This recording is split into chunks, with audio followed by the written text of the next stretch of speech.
فصل خبر الواحد حجت فی اربعۃ مواضع خالص حق اللہ تعالی ما لیس بعقوبۃ وخالص حق العبد ما فیہ الزام محض وخالص حقہ ما لیس فیہ الزام وخالص حقہ ما فیہ الزام من وجہ۔ خبر الواحد حجت فی اربعۃ مواضع، خبر واحد چار جگہوں میں حجت ہوتی ہے، خبر واحد چار جگہوں میں حجت ہوتی ہے۔ خالص حق اللہ تعالی ما لیس بعقوبۃ، اللہ تعالیٰ کے اس خالص حق میں جو عقوبت نہ ہو، جو عقوبت نہ ہو، یعنی حدود و قصاص سے نہ ہو، جیسے نماز روزہ وغیرہ۔ وخالص حق العبد ما فیہ الزام محض، اور دوسری قسم کیا ہے؟ بندے کے اس خالص حق میں جس میں کسی دوسرے آدمی پر کوئی چیز لازم کرنا ہو۔ خالص حق العبد، خالص بندے کے حق میں، ما فیہ الزام محض، جس میں کیا ہو؟ الزام محض ہو، یعنی کسی دوسرے آدمی پر کوئی چیز لازم کرنا ہو۔ اور تیسری صورت وخالص حقہ ما لیس فیہ الزام، اور بندے کا خالص حق، خالص بندے کے اس حق میں ما لیس فیہ الزام من وجہ، کہ جس میں بالکل الزام نہ ہو، جس میں بالکل الزام نہ ہو، اور بندے کے اس خالص حق میں جس میں بالکل الزام نہ ہو، الزام محض نہ ہو۔ وخالص حقہ ما فیہ الزام من وجہ، ما فیہ الزام من وجہ، اور بندے کے اس خالص حق میں جس میں من وجہ الزام ہو اور من وجہ الزام نہ ہو، بندے کے اس خالص حق میں جس میں دوسرے پر من وجہ الزام ہو اور من وجہ الزام نہ ہو۔ تو چار جگہ پر جو ہے خبر واحد حجت بنتی ہے، چار مقام پر۔ پہلا کیا ہے؟ اللہ تبارک و تعالیٰ کا خالص حق جو حدود و قصاص سے نہ ہو، عقوبات سے نہ ہو، جیسے نماز روزہ وغیرہ، تو اس کا بتا دیا کہ عقوبات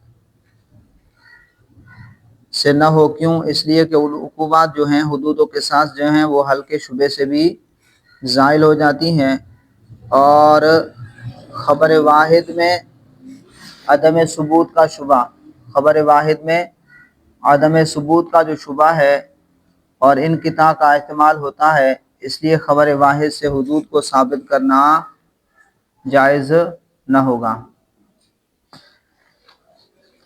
یہاں پر جو کہا کہ خبر الواحد حجت فی اربعۃ مواضع، کہ خبر واحد چار جگہوں میں حجت ہوتی ہے، یہاں واحد سے واحد حقیقی مراد نہیں ہے، واحد حقیقی مراد نہیں ہے، بلکہ واحد شرعی مراد ہے، واحد شرعی مراد ہے۔ اور واحد شرعی وہ ہے جو حد شہرت اور حد تواتر کو نہ پہنچا ہو۔ اور دوسرا کیا ہے کہ بندے کا ایسا خالص حق، اس میں خبر واحد حجت ہے جس میں غیر پر الزام محض ہو، جس میں غیر پر الزام محض ہو، جیسے منازعات ہیں، آپس کے جھگڑے ہیں۔ اور تیسری صورت کیا تھی کہ بندے کا ایسا خالص حق جس میں خبر واحد حجت ہے، جس میں غیر پر بالکل الزام نہ ہو، الزام محض نہ ہو، جیسے معاملات ہیں، جیسے معاملات ہیں۔ اور چوتھی صورت بندے کا ایسا خالص حق جس میں خبر واحد حجت ہے، جس میں من وجہ غیر پر الزام ہو اور من وجہ الزام نہ ہو، جیسے عزل اور ہجر ہے، جیسے عزل اور ہجر ہے۔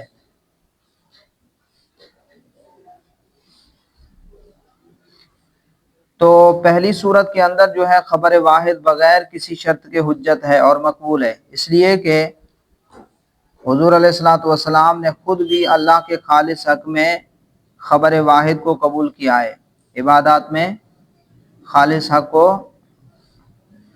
حضور نے خود بھی اللہ کے خالص حق یعنی عبادات میں خبر واحد کو قبول کیا ہے، جیسا کہ حدیث شریف میں ہے کہ ایک اعرابی تشریف لائے، انہوں نے حضور علیہ الصلوۃ والسلام سے عرض کی کہ میں نے رمضان کا چاند دیکھا ہے، تو حضور علیہ الصلوۃ والسلام نے خبر واحد پر اعتماد کر کے صحابہ سے روزہ رکھنے کا حکم فرمایا۔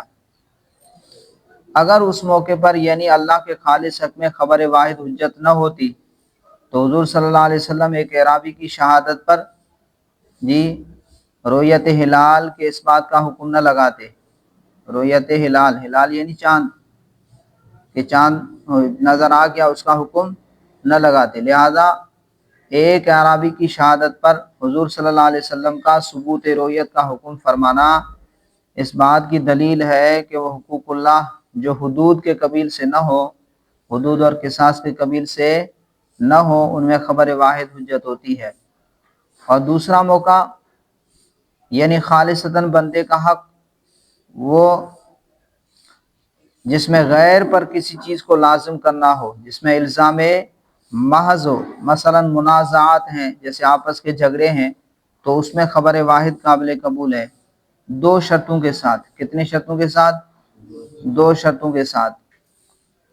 اما الاول فیقبل فیہ خبر الواحد، تو بہرحال پہلی صورت، پہلی جگہ تو اس میں خبر واحد مقبول ہوگی، فیقبل فیہ تو اس میں قبول کیا جائے گا، پہلی صورت میں قبول کیا جائے گا خبر واحد کو، خبر واحد مقبول ہوگی۔ کیوں؟ فإن رسول اللہ صلی اللہ علیہ وسلم قبل شہادت الاعرابی فی ہلال رمضان، اس لیے کہ حضور صلی اللہ علیہ وسلم نے رمضان کے چاند کے سلسلے میں قبول کی اعرابی کی شہادت، اعرابی کی شہادت کو حضور صلی اللہ علیہ وسلم نے قبول کیا رمضان کے چاند کے سلسلے میں، فی ہلال رمضان، رمضان کے ہلال کے بارے میں یعنی رمضان کے چاند کے بارے میں۔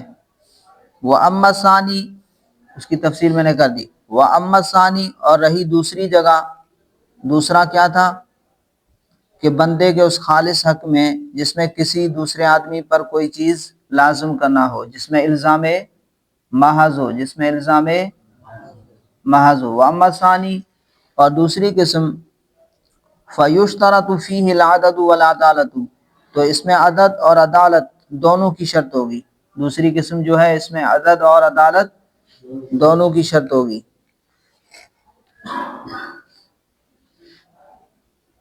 تو دوسری صورت کیا؟ یعنی بندے کا وہ خالص حق جس میں غیر پر کسی چیز کو لازم کرنا ہو، محض کسی الزام محض ہو، الزام محض ہو، جیسے منازعات ہیں تو اس میں خبر واحد قابل قبول ہے، دو شرطوں کے ساتھ۔ پہلا شرط عدد، یعنی گواہ دو مرد ہو یا ایک مرد اور دو عورتیں ہوں۔ دلیل کیا ہے؟ اس لیے کہ قرآن مجید میں اللہ تبارک و تعالیٰ نے ارشاد فرمایا وَاسْتَشْهِدُوا شَهِيدَيْنِ مِن رِجَالِكُمْ فَإِن لَّمْ يَكُونَا رَجُلَيْنِ فَرَجُلٌ وَامْرَأَتَانِ۔ اور عدالت، دوسری شرط کیا ہے؟ عدالت۔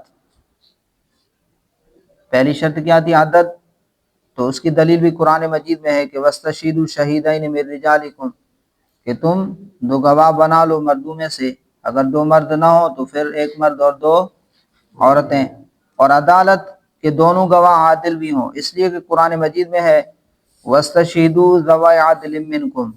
عدالت کی شرط کیوں ہوگی؟ کیونکہ قرآن مجید میں ہے وَاشْهِدُوا ذَوَوْا عَدْلٍ مِّنكُمْ، کہ تم اپنوں میں سے دو عادل آدمیوں کو گواہ بناؤ۔ مثلا ایک آدمی نے کہا کہ فلاں نے میرا 1000 روپیہ دینا ہے، اب یہ خالص بندے کا حق ہے اور اس میں غیر پر من کل وجہ الزام بھی ہے، لہذا اس موقع پر خبر واحد دو شرطوں کے ساتھ قبول ہوگی، اور وہ یہ کہ مدعی اپنے اس دعویٰ پر دو گواہ پیش کر دے، اور وہ دونوں گواہ کیسے ہونے چاہیے؟ عادل ہوں۔ وَأَمَّا الثَّانِي فَيُشْتَرَطُ فِيهِ الْعَدَدُ وَالْعَدَالَةُ، تو دوسری قسم وہ ہے جس میں عدد اور عدالت کی شرط لگائی جائے گی۔ وَنَظِيرُهُ الْمُنَازَعَاتُ، اور اس کی مثال منازعات ہیں، آپس کے جھگڑے ہیں۔ وَأَمَّا الثَّالِثُ فَيُقْبَلُ فِيهِ خَبَرُ الْوَاحِدِ عَدْلًا كَانَ أَوْ فَاسِقًا وَنَظِيرُهُ الْمُعَامَلَاتُ، اور تیسری قسم وہ ہے کہ جس میں خبر واحد کو قبول کیا جائے گا، خبر واحد مقبول ہوگی۔ وَأَمَّا الثَّالِثُ فَيُقْبَلُ فِيهِ خَبَرُ الْوَاحِدِ عَدْلًا كَانَ أَوْ فَاسِقًا، تو اس میں ایک آدمی کی خبر مقبول ہوگی، خواہ وہ عادل ہو یا فاسق ہو، خواہ وہ عادل ہو یا فاسق ہو۔ اور اس کی مثال جو ہے باہمی معاملات ہیں، باہمی معاملات ہیں۔ تیسری صورت وہ ہے کہ وہ بندے کا خالص حق جس میں الزام محض نہ ہو، جس میں الزام محض نہ ہو، بالکل کوئی چیز لازم کرنا نہ ہو، تو اس موقع میں خبر واحد بغیر کسی شرط کے حجت اور مقبول ہوگی۔ خبر واحد بغیر کسی شرط اور کے حجت اور مقبول ہے، یعنی اس میں نہ تو عدد شرط ہے اور نہ ہی عدالت، اس لیے کہ اس موقع پر اس لیے کہ ایسے مواقع پر اس کی دلیل کیا ہے؟ اس کی دلیل یہ ہے کہ ایسے موقع پر مسلمان، عادل، فاسق سب کی خبر حجت ہوگی۔ جیسے معاملات ہیں تو ایک آدمی نے دوسرے کو خبر دی کہ فلاں نے تجھے اپنا وکیل بنایا ہے، یا یہ خبر دی کہ فلاں مولا نے اپنے فلاں غلام کو تجارت کی اجازت دے دی ہے، غلام مہجور تھا، آگے خبر دی کہ اسے عبد معزون بنا دیا ہے، یعنی اسے تجارت کی اجازت دے دی ہے، تو یہ خبر واحد قابل قبول ہوگی۔ کیونکہ اس میں کسی پر کسی چیز کو لازم کرنا تو نہیں ہے، وکیل پر کوئی چیز لازم ہو رہی ہے، یا جو ہے عبد ماجور کو عبد معزون بنا دیا تو اس پر کوئی چیز لازم ہو رہی ہے؟ نہیں ہو رہی، تو یہ خبر واحد قابل قبول ہوگی۔ اور اس خبر واحد کی بنا پر وکیل اور غلام کو کام کرنے کی اجازت ہوگی، ان کو اجازت ہوگی۔ اور اس کی دلیل یہ ہے کہ حضور صلی اللہ علیہ وسلم عادل و فاسق دونوں کا ہدیہ قبول فرماتے تھے، عادل ہو یا فاسق ہو دونوں کا ہدیہ قبول فرما لیتے تھے۔ وَأَمَّا الرَّابِعُ فَيُشْتَرَطُ فِيهِ إِمَّا الْعَدَدُ أَوِ الْعَدَالَةُ عِنْدَ أَبِي حَنِيفَةَ رَحِمَهُ اللَّهُ وَنَظِيرُهُ الْعَزْلُ والحجر ہونا چاہیے، یہاں پر حجر لکھا ہوا ہے جی۔ فَيُشْتَرَطُ فِيهِ إِمَّا الْعَدَدُ أَوِ الْعَدَالَةُ عِنْدَ أَبِي حَنِيفَةَ وَنَظِيرُهُ الْعَزْلُ وَالْحِجْرُ، اور چوتھی جگہ تو اس میں شرط لگائی جائے گی یا عدد کی یا عدالت کی، عدد یا عدالت کی شرط ہوگی۔ عند ابی حنیفہ امام اعظم علیہ الرحمہ کے نزدیک، وَنَظِيرُهُ الْعَزْلُ وَالْحِجْرُ، اور اس کی نظیر کیا ہے، اس کی مثال کیا ہے؟ عزل اور حجر ہے۔ عزل یعنی معزول کرنا، اور حجر یعنی غلام پر پابندی لگانا، مہجور بنا دینا۔ تو چوتھی جگہ بندے کا وہ خالص حق جس میں من وجہ الزام ہو اور من وجہ الزام نہ ہو، جیسے عزل ہے اور حجر ہے، تو ایسے موقع میں امام صاحب کے ہاں خبر واحد مقبول اور حجت ہونے کے لیے عدد اور عدالت میں سے کم از کم ایک کا پایا جانا ضروری ہے، یا عدد یا عدالت، عدد اور عدالت میں سے ایک کا ہونا ضروری ہے، یعنی یا تو دو مستور الحال جن کا حال معلوم نہ ہو، عدالت یا فسق جن کا ہونا معلوم نہ ہو، خبر دیں، یا ایک عادل آدمی خبر دے تو خبر واحد حجت ہوگی، یا دو آدمی خبر دیں جو مستور الحال ہیں، یا ایک عادل آدمی خبر دے تو خبر واحد حجت ہوگی۔ مثلا غلام جو ہے معزون فی التجارت، عبد معزون سے کہا گیا کہ تیرے مولا نے تجھے مہجور کر دیا ہے، یعنی تجارت سے روک دیا ہے، یا وکیل سے کہا کہ تیرے موکل نے تجھے وکالت سے معزول کر دیا ہے، تیرے موکل نے تجھے وکالت سے معزول کر دیا ہے، تو یہ خبر واحد اس وقت قابل قبول ہوگی کہ اگر خبر دینے والے دو مستور الحال ہوں جن کا حال معلوم نہ ہو کہ عادل ہیں یا فاسق ہیں، یا خبر دینے والا ایک عادل آدمی ہو جی، ورنہ اس خبر واحد کو قبول نہیں کیا جائے گا۔ تو چوتھا مقام وہ ہے فَيُشْتَرَطُ فِيهِ، تو اس میں شرط لگا جائے گی اِمَّا الْعَدَدُ أَوِ الْعَدَالَةُ، یا عدد کی یا عدالت کی، عند ابی حنیفہ رحمہ اللہ امام اعظم علیہ الرحمہ کے نزدیک، وَنَظِيرُهُ الْعَزْلُ وَالْحِجْرُ، اور اس کی مثال عزل ہے اور حجر ہے۔ عزل یعنی معزول کرنا اور حجر یعنی محجور کر دینا۔ فصل البحث الثالث فی الاجماع، تیسری بحث اجماع کی ہے۔ تیسری بحث البحث الثالث، تیسری بحث فی الاجماع، اجماع کے بیان میں۔ ادلہ شریعہ چار ہیں: کتاب اللہ، سنت رسول، اجماع امت اور قیاس۔ دوسری بحث ختم ہوئی سنت کی بحث، اب تیسری بحث اجماع کے بارے میں مصنف علیہ رحمہ شروع کر رہے ہیں۔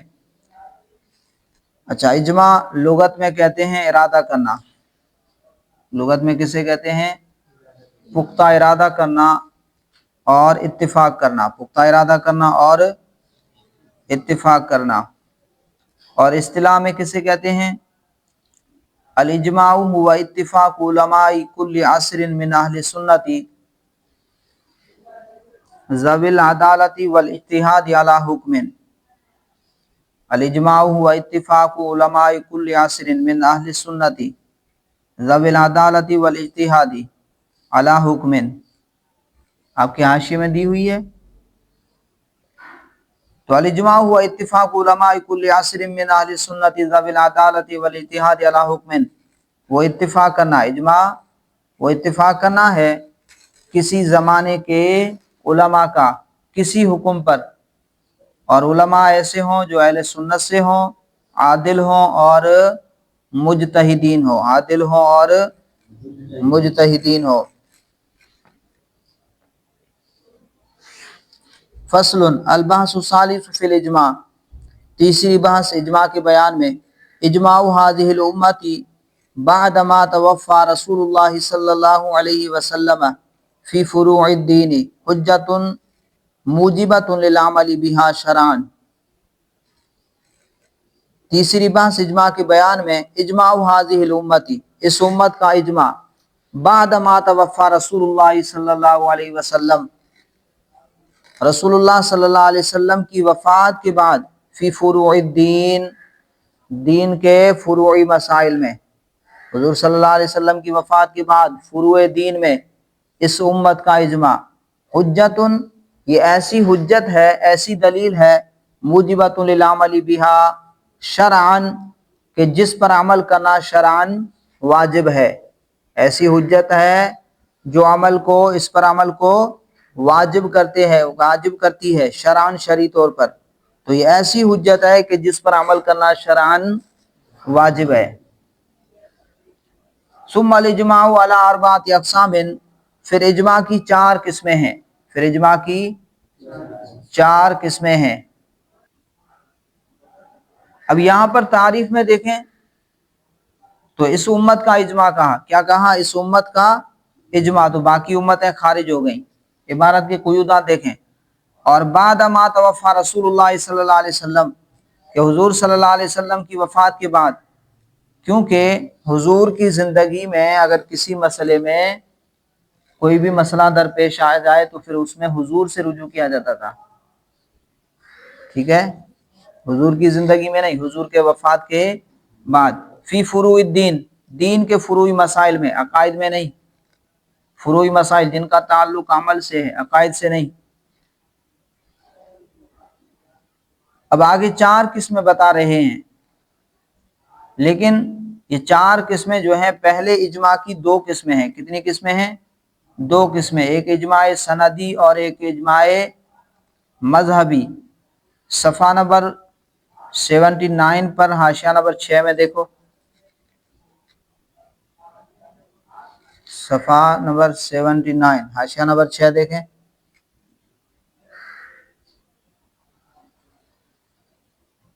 اجماع کی ابتداءً دو قسمیں، کتنی قسمیں ہیں؟ دو قسمیں ہیں، ایک اجماع سندی اور ایک اجماع مذہبی۔ دیکھ لیا جی؟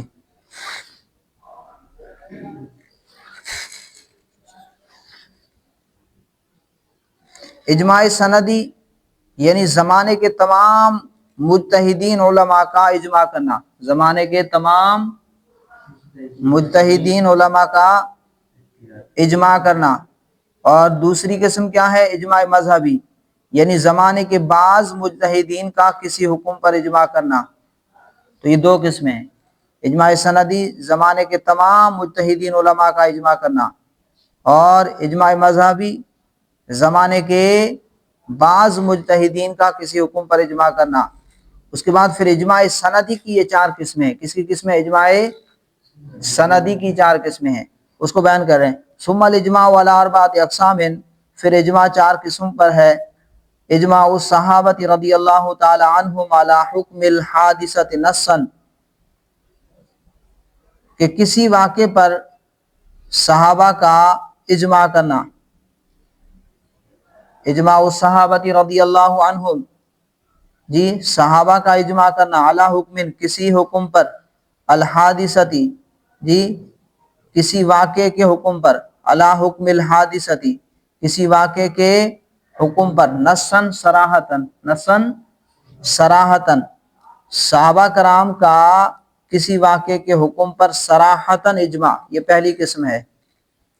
ثم اجماعهم بنص البعض وسقوط الباقین عن الرد، اور پھر صحابہ کرام کا اجماع ہے، پھر صحابہ کرام رضی اللہ عنہم کا اجماع بنص البعض، بعض کی صراحت کے ساتھ، وسقوط الباقین عن الرد، اور باقیوں کے سقوط کے ساتھ، عن الرد رد سے سقوط کے ساتھ، رد سے سقوط کے ساتھ۔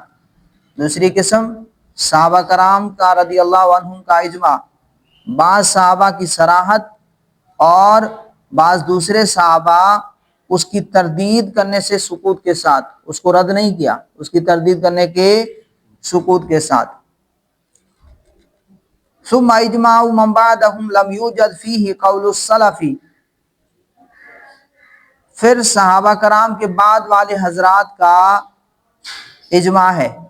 ثم اجماع من بعدهم، پھر اجماع ان لوگوں کا، من بعدهم جو صحابہ کے، جو ان کے بعد ہیں، یعنی جو صحابہ کے بعد ہیں، لم یوجد فیہ قول السلف، کہ ایسے مسئلے میں اجماع جس میں صحابہ کا کوئی قول موجود نہ ہو، سلف کا کوئی قول موجود نہ ہو، نہ پایا جائے سلف کا کوئی قول، یعنی سلف کا کوئی قول موجود نہ ہو، سلف سے مراد صحابہ، جس میں صحابہ کا کوئی قول موجود نہ ہو۔ ثم الاجماع علی احد اقوال السلف، پھر صحابہ کرام کے بعض والے حضرات کا، پھر صحابہ کرام کے بعض والے حضرات کا اجماع کرنا صحابہ کے اقوال میں سے کسی قول پر، پھر اجماع ان لوگوں کا جو صحابہ کے بعض ہیں، علی احد اقوال السلف، سلف کے اقوال میں سے کسی قول پر، پھر صحابہ کرام کے اقوال میں سے کسی قول پر اجماع، جو صحابہ کے بعض مجتہدین ہیں ان کا، جو صحابہ کرام کے بعد مجتہدین ہیں ان کا صحابہ کرام کے اقوال میں سے کسی قول پر اجماع کرنا، یہ چوتھی قسم ہے۔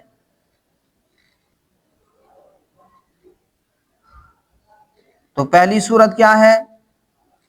تمام صحابہ کا صراحت کے ساتھ کسی واقعے کے حکم پر اجماع کرنا، خواہ قول کے ذریعے ہو، جیسے وہ کہیں کہ اجمعنا علی قضا، یا عمل کے ذریعے اجماع کریں، یعنی تمام صحابہ کا کسی کام کو عملی طور پر کرنا، جی جیسے حضور صلی اللہ علیہ وسلم کی وصال ظاہری کے بعد سیدنا صدیق اکبر کے ہاتھ پر تمام صحابہ کا بیعت کرنا۔ یا جو ہے دوسری قسم، کسی واقعے کے حکم پر تمام صحابہ کا اجماع کرنا، اس طرح کے بعض صحابہ اس مسئلے میں تصریح کر دیں اور باقی جو ہے تأمل کا زمانہ جو ہے 2-4 دن جو بھی تھے گزرنے کے بعد اس کی تردید سے خاموشی اختیار کریں، اس کی تردید سے خاموشی اختیار کریں، تو یہ سقوط اتفاق کی وجہ سے ہوتا ہے، نہ کہ اختلاف کی وجہ سے۔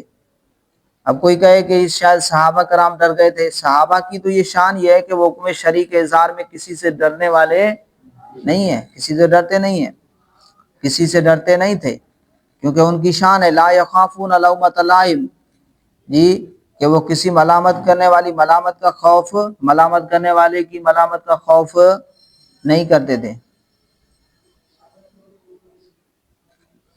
اسی طرح تیسری قسم صحابہ کرام کے بعد مجتہدین کا کسی مسئلے میں اجماع کرنا جس میں صحابہ کا کوئی قول منقول نہ ہو، جس میں کوئی صحابہ کا قول نہ ہو۔ اور چوتھی صورت وہ ہے کہ کسی مسئلے میں صحابہ کے اقوال میں سے کسی ایک قول پر صحابہ کے بعد جو علماء مجتہدین ہیں ان کا اتفاق کر لینا، یہ بھی کیا ہے؟ اجماع ہے۔ تو اب اجماع کی کتنی قسمیں ہو گئیں؟ 4 قسمیں ہو گئیں۔ ان میں سے پہلی 2 جو ہیں ان پر عمل کرنا بھی لازم، اعتقاد رکھنا بھی لازم، لیکن پہلی قسم کا منکر جو ہے کافر ہے، لیکن دوسری قسم کا منکر کافر نہیں۔ اور تیسری اور چوتھی یہ 2 جو قسمیں ہیں ان پر عمل کرنا تو لازم ہے، اعتقاد رکھنا لازم نہیں ہے۔ اما الاول فهو بمنزلۃ آیۃ من کتاب اللہ تعالی، بہرحال پہلی قسم تو وہ کتاب اللہ کی آیت کے مرتبے میں ہے۔ پہلی قسم فهو بمنزلۃ آیۃ من کتاب اللہ، تو پہلی قسم جو ہے وہ کتاب اللہ کے آیت کے درجے میں ہے۔ ثم اجماع البعض، پھر بعض کا اجماع، وسکوت الباقین، اور باقیوں کا سکوت، فهو بمنزلۃ المتواتر، تو وہ متواتر کے درجے میں ہے، وہ خبر متواتر کے مرتبے میں ہے۔ ثم اجماع من بعدهم، پھر صحابہ کے بعد والے حضرات کا اجماع، بمنزلۃ المشہور، وہ خبر مشہور کے مرتبے میں ہے، من الاخباری، تو پھر صحابہ کے بعد والے حضرات کا اجماع ہے، بمنزلۃ المشہور من الاخبار، وہ اخبار میں سے خبر مشہور کے درجے میں ہے۔ ثم اجماع المتاخرین، پھر متاخرین کا اجماع ہے، علی احد اقوال السلف، سلف کے اقوال میں سے کسی ایک قول پر، بمنزلۃ الصحیح من الاحاد، تو یہ خبر احاد میں سے خبر واحد صحیح کے درجے میں ہے۔ والمعتبر فی ھذا الباب، اور اس اجماع کے باب میں جس کا اعتبار کیا گیا ہے، اجماع اہل الرأی والاجتہاد، تو وہ اہل قیاس اور اہل اجتہاد کا اجماع ہے، اہل رائے اور اہل اجتہاد کا اجماع ہے۔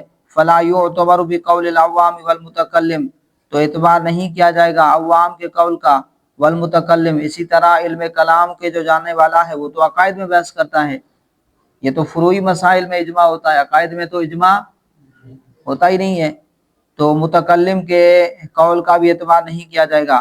والمحدث الذی لا بصیرۃ لہ فی اصول الفقہ، اور ایسا محدث جس کو کوئی بصیرت نہ ہو اصول فقہ میں، تو اس کی رائے کا بھی اعتبار نہیں کیا جائے گا اجماع کے اس باب میں۔ اہل اجتہاد کا اجماع ہے اور اہل رائے کا اجتہاد جو ہے وہ معتبر ہے، عام لوگوں کا اجماع اس کا کوئی اعتبار نہیں ہے۔ اسی طرح متکلم یعنی جو علم کلام کا ماہر ہے، اور اسی طرح وہ محدث جس کو اصول فقہ میں کوئی بصیرت نہ ہو، اصول فقہ میں کوئی بصیرت حاصل نہ ہو، تو اس کا بھی کوئی اعتبار نہیں ہے۔